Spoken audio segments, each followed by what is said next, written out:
We have enjoyed this interaction immensely, and let us tell you why. We're out here on the leading edge with you, and together we've gone to places that we have not been before with the clarity and the specificity as what has happened here. But there's something even more than that that is satisfying about this, and that is the movement in energy as a result of your newfound understanding or wanting to understand the concept of calibration.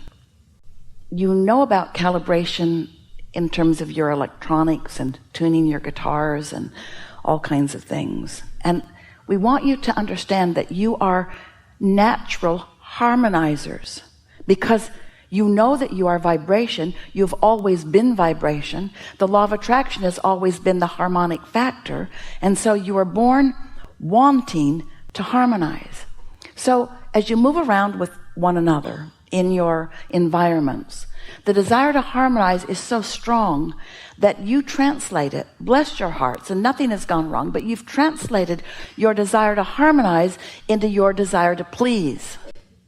Your desire to please others who got there first, who have been around for a while, who also want you to please them. And so you sort of have trained each other into a response to each other of harmonizing or pleasing that isn't serving you not that well, because you've called each other not meaning to. You've trained others and they've trained you away from your own guidance system, to the point that, and this is a pretty dramatic point, don't you think?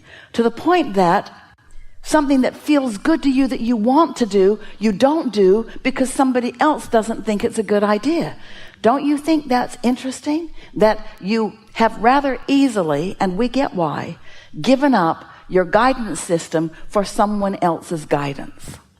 And the other person's guidance, lovely as they are and well-meaning as they mostly are, can't be trusted in this sense. They haven't walked in your shoes.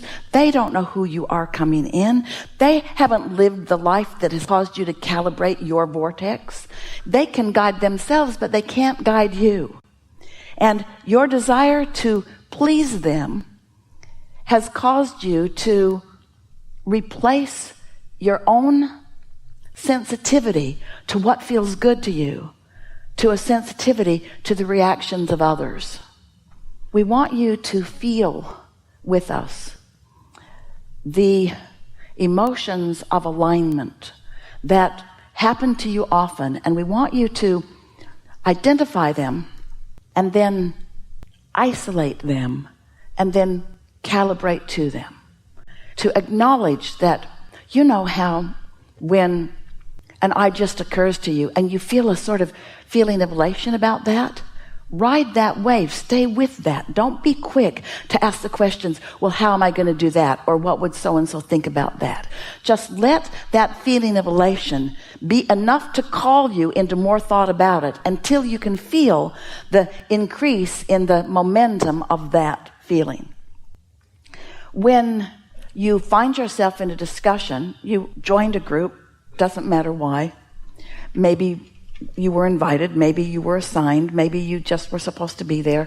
You find yourself in some situation where the conversation turns to something that gives you that uncomfortable feeling in your stomach. So acknowledge that in that moment, without meaning to, you're being calibrated to something, maybe a problem, maybe it's real, maybe it's something that you think is worth giving your attention to, but know this also. You are being calibrated, or you are allowing yourself to calibrate yourself away from your true power, from your true knowing, and from who you really are. Just acknowledge that, even if you don't feel like saying, gotta go, or I just remembered there's someplace I need to be, or I don't like being here with you guys in this negative conversation. We're not encouraging that. But we are encouraging that you notice the difference in the way you are feeling, and that from this point forward, you begin asking yourself, what kinds of situations, what people in your life already, what kind of television programs, what kind of movies, what kinds of things that you do in your life, what things are calibrating you upward and what things are calibrating you downward. Just begin noticing that. And then, what will begin to happen with you is that as your awareness of how you feel becomes more constant, more apparent to you, what will happen is you'll reach more and more for what feels better. So you'll be in tune with who you really are. So more of those thoughts from your inner being will be streaming to you, and more awareness on your part that this really is something good to follow. And then off you go. People who are watching you won't know for sure what they're seeing. They'll notice that you seem to feel better more of the time. They'll notice that you're happier more of the time.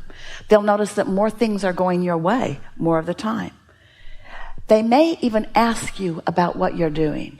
And here's our strongest point.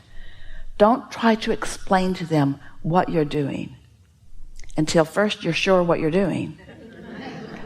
And next, they actually ask you. Don't try to impose your happily ever after living on anybody else. They have to be ready. They have to be asking too. We began this conversation today by saying to you that you are more than you see in these physical bodies. And we think that now we are at the end of the conversation, that you're beginning to understand what we mean by that. You are source energy in physical form, and source energy has no resistance. But you are unique. You're not source energy, singularly. You didn't remain non-physically focused. You said, I'll go forth and I will explore new, and I will experience contrast, and I will ask for more.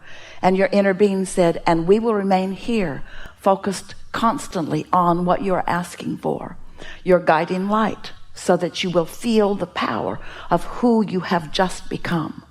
That's the thing that we want you to understand most of all. You are in a state of constant becoming. You're constantly becoming. You're constantly becoming more of who you really are, or more of something else. But this is the way it all blends together. Because you are human, and because there is resistance, and because you're willing to focus within it, you are able to calibrate what isn't wanted in order to produce what is wanted.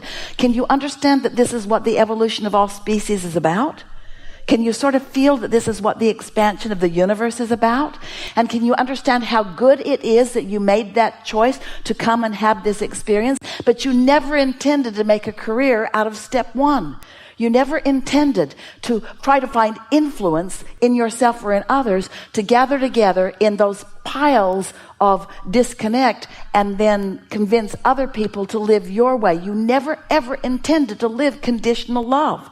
You knew that there would be plenty of conditions, but you intended to live pure, non-physical love, and then to create loving conditions. And that's a distinction that's sometimes hard to hear, because good conditions can make you love, but if you get conditionally focused, then you'll find bad ones that will keep you from loving. If you're conditionally focused, if you let the conditions control how you feel, then it's going to be a sort of rocky ride. But if you can feel what it feels like to be in the true power of your whole love, and then you can demonstrate that through your life experience, now you are not a conditional lover. Now you are a lover who creates conditions. So, is it a good idea to look for positive aspects? Yes. Is looking for positive aspects conditional? Yes, it is. But we're asking you to do the other before you do that. In other words, the better it gets, the better it gets, the better it gets, the better it gets. But now you know why. Now you're not lost. Now you're not confused. You see what we mean? We've enjoyed this more than words can say. And for now, we are complete.